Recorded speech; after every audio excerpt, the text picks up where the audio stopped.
was out on the streets and I was homeless, carrying around a backpack, thinking my life was over. Nobody loved me. I was worthless. I had nothing. These were all thoughts going around in my head, but like the thing about thoughts is they are not real. Thoughts are your perspective on the reality of the situation. It's just something, it's the way that you think about it. And if you were like me, like you were bullied through life and bullied through school and told that you were less than, you start to develop core beliefs like I am not worthy, I am not enough, it's 11:11, make a wish, I am not capable of anything, you know what I mean? Like, these are the things that you hear.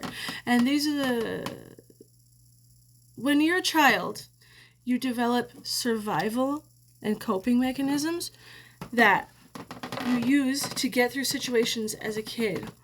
But you hit an age where these survival tactics and these coping mechanisms no longer serve you as an adult. They no longer serve you.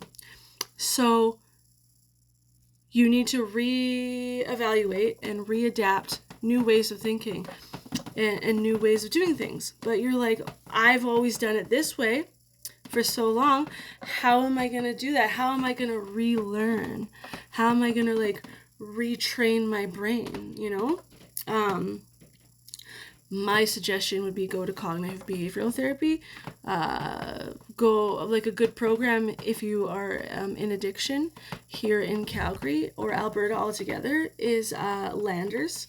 It's a really good cognitive behavioral therapy program. They teach you things like cost-benefit analysis, thought behavior chains, thought stopping, realistic thinking, lots of things like that. They're all really fucking good tools to help you through your life.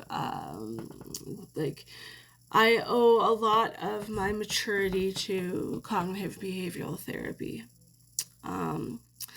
But the reality is you view things from a skewed perspective because of your upbringing, and because of addiction, your brain's like, I cannot cope with these emotions, therefore I must escape this feeling, and to escape this feeling I am going to drown it out by using a substance.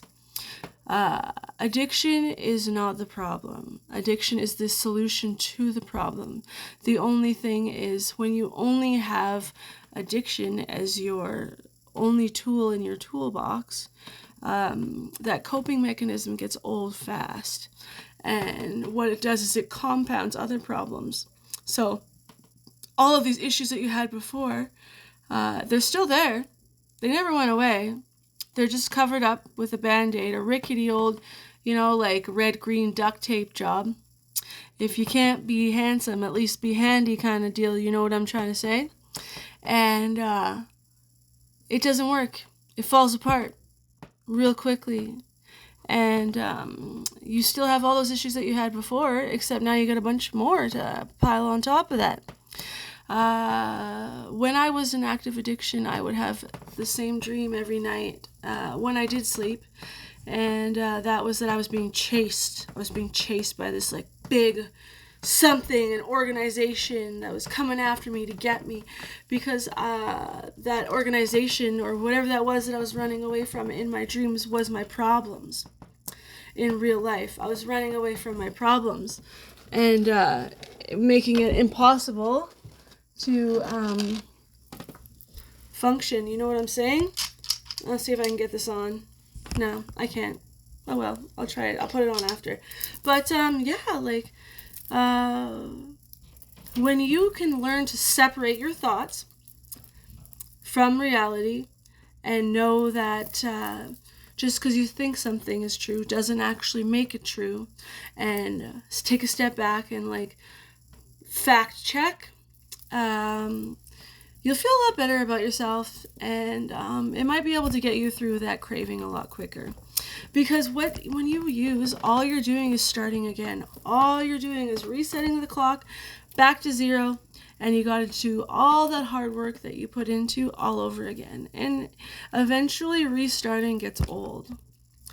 And then you're old, and your life has passed you by, and you've wasted all of this time, and eventually you're like, this hole is so big, how do I dig out of it? And you're looking up, up, and there's just this tiny little speck of light, right?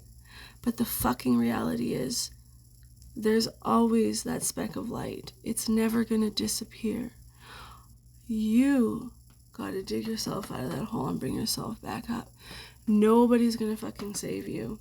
You gotta take the first step. You gotta take that first shovel full of dirt and make yourself the steps to get out. And try. You gotta try. Nobody's gonna help you out of it but you. You gotta be your own fucking hero. I got a story on that one too. I'll talk about it in a minute.